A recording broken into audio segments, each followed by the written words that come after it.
Welcome back to the weekly news roundup. This is the privacy edition with a little bit of robots and some security breaches thrown in there just for fun. These are recorded live Fridays 9 p.m. Eastern Standard Time if you want to catch the show live and participate in the nonsense as it happens.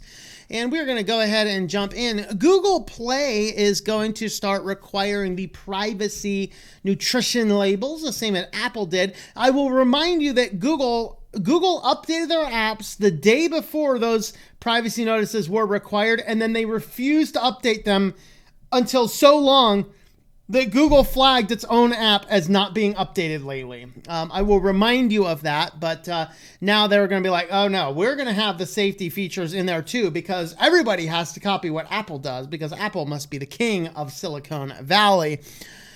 And so starting next year, they're going to be adding these. So they have the pre-announcement, policy is available. Developers can start declaring information. Users can start seeing the information in Q1 22. That would be a little less than a year from now. And then Q2 2022, that would be 1 year from now. Deadline for all new and existing apps to declare privacy information.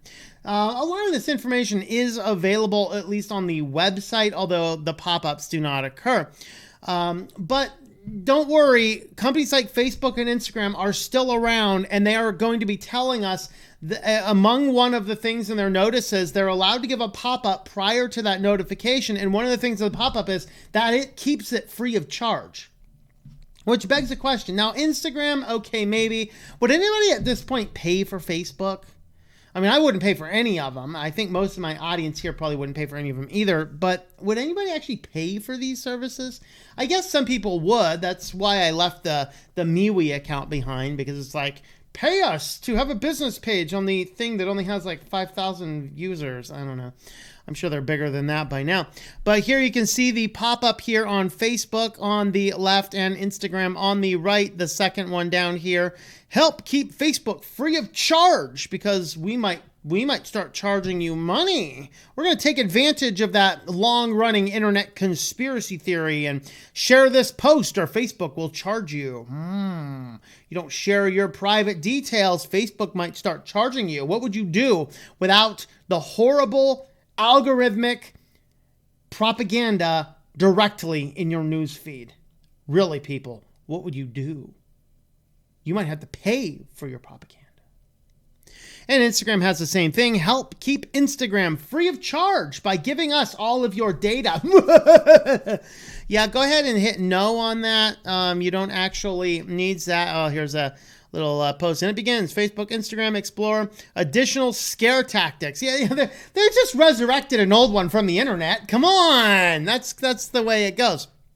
And Google Assistant now is a messaging service. So now the Assistant features are now a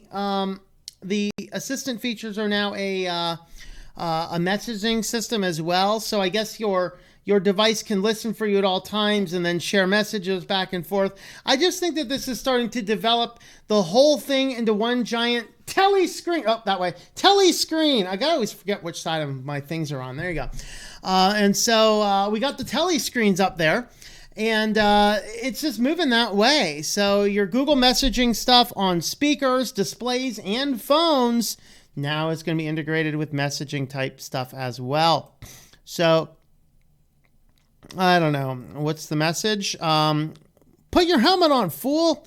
I guess. I don't know.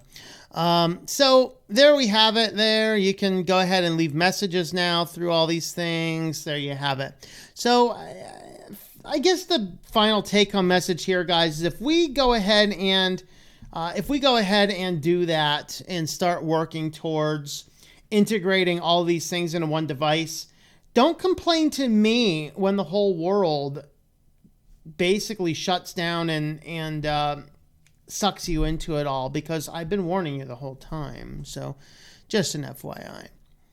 The conversation, this one, it was a toss-up which one I wanted to have as our feature article. Wow, we're moving these privacy sections quickly.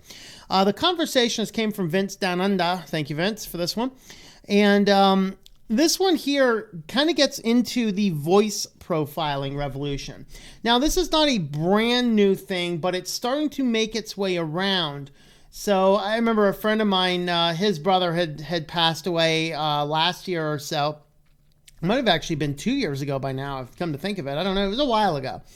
And, he had to, he was listed to take over all the accounts and stuff. And he had to call in to the firm and like give him voice print. He's like, I don't want to give a voice print. Like, what if I say, no?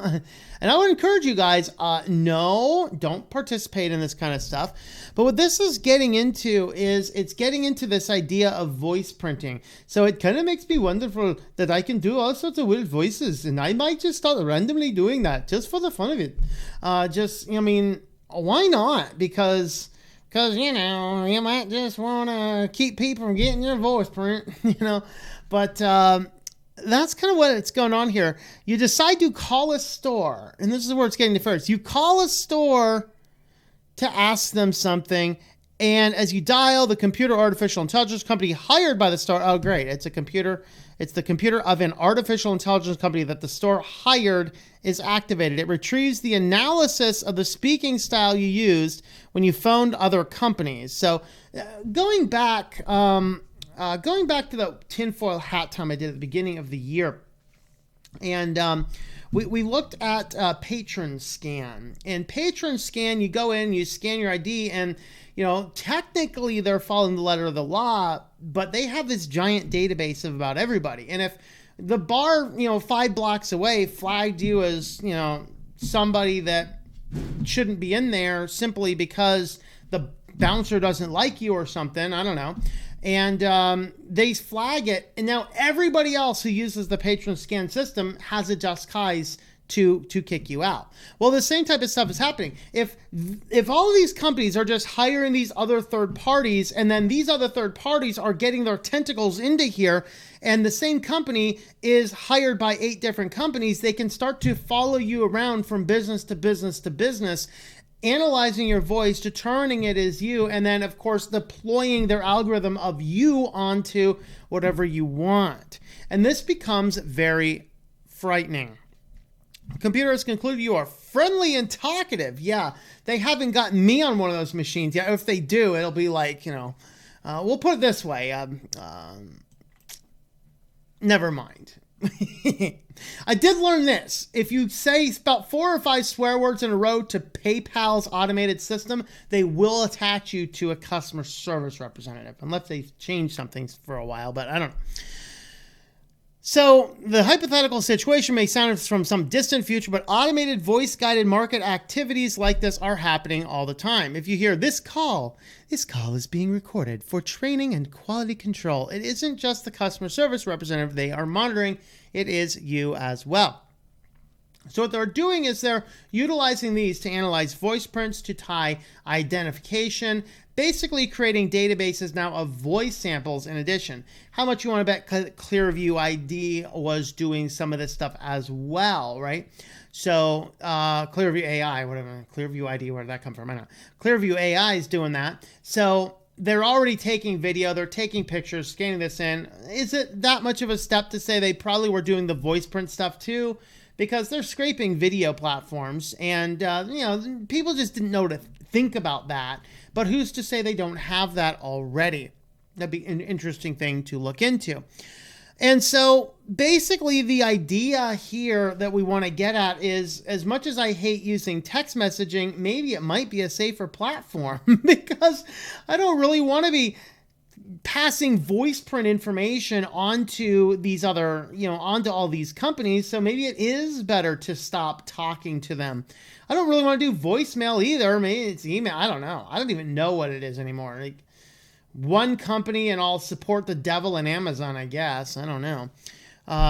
But there we have it. So this article here goes into a lot of interesting stuff. It talks about patents and just a bunch of other little things. It's worth reading through, a little bit longer of an article, but worth reading through to see some of the things that they're doing, just to be aware of the stuff that is coming on down the pipeline.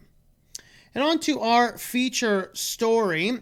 This is an interesting one because there's a new study warns of security threats linked to recycled phone numbers. Now, if you've ever, gotten a new phone number recently. In fact, a friend of mine, he's always laughing about it because now he's had this number for, I think, 5 years now. But the previous person who owned it, they must have been just a student in town for a year who signed up for anything and everything. And he was I believe he was probably a Chinese student based on the fact that he keeps on getting people texting him Chinese stuff.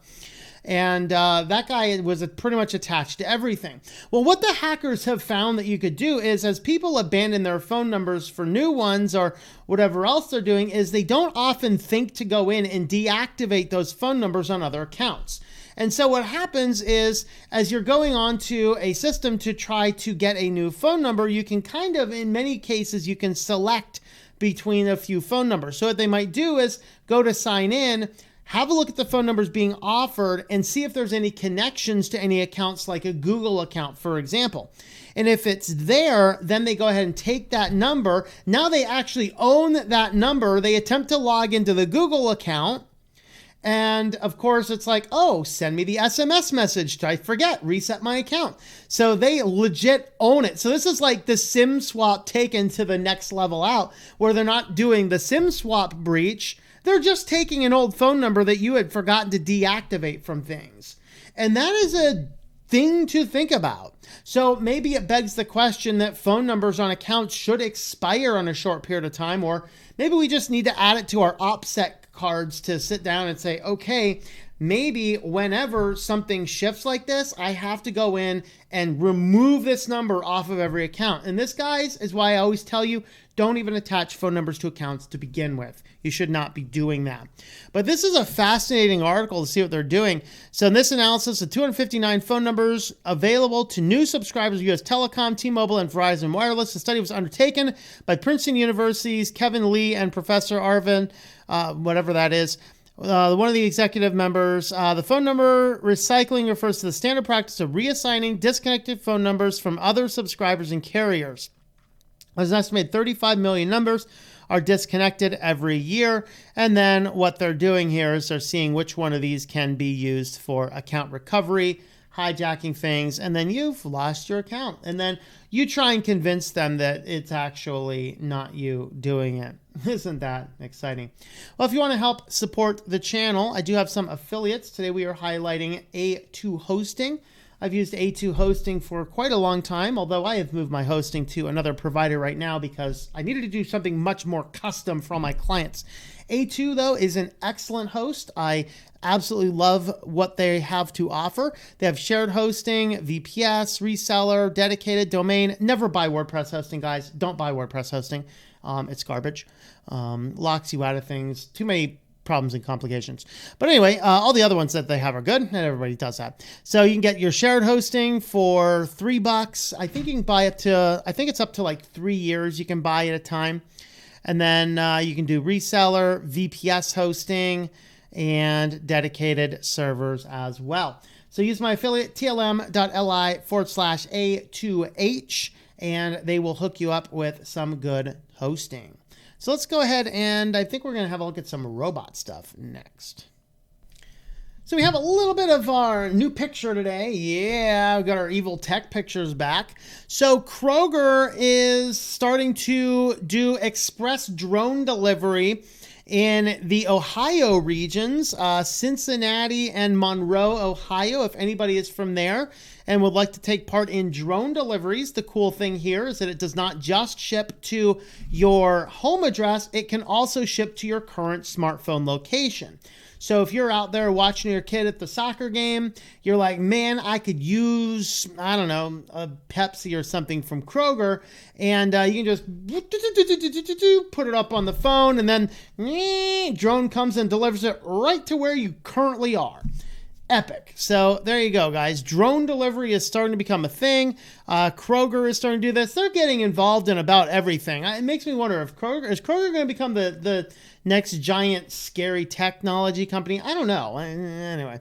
And the British Royal Navy has a good idea. They want to come up with a way to battle pirates, and of course always having the best of the old navies. Hey, I got a great idea for taking over pirates. Let's use jetpacks.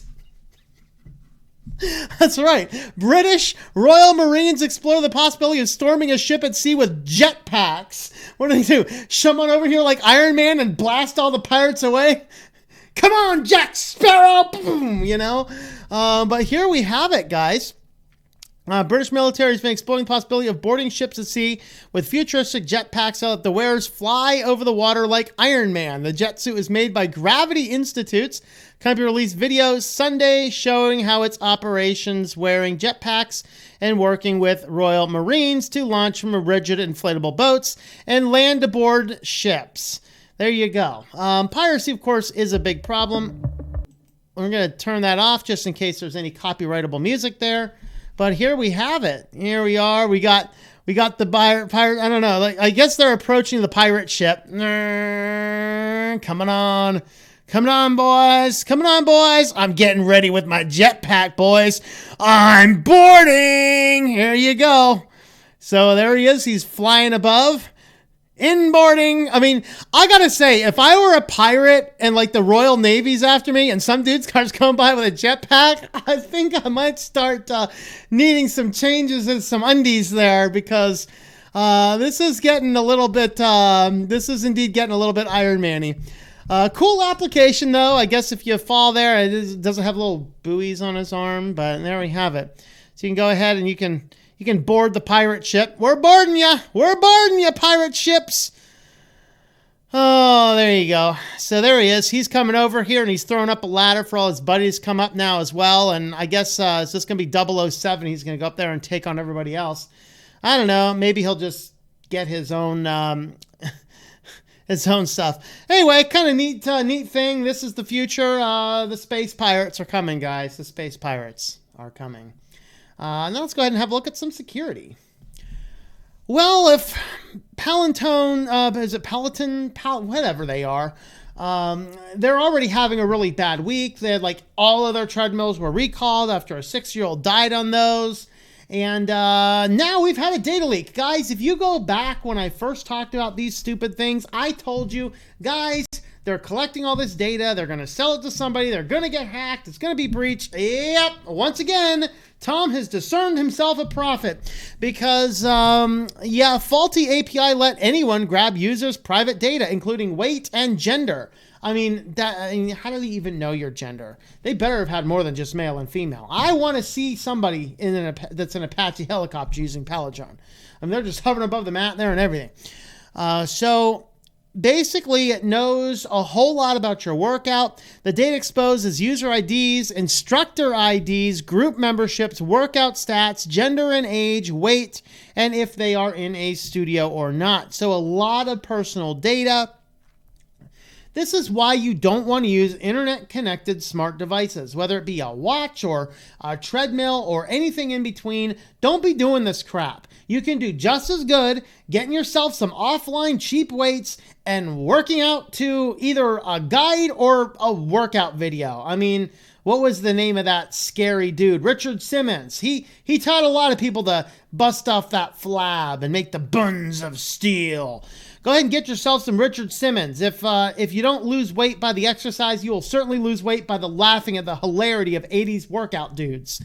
So anyway, that's the case there.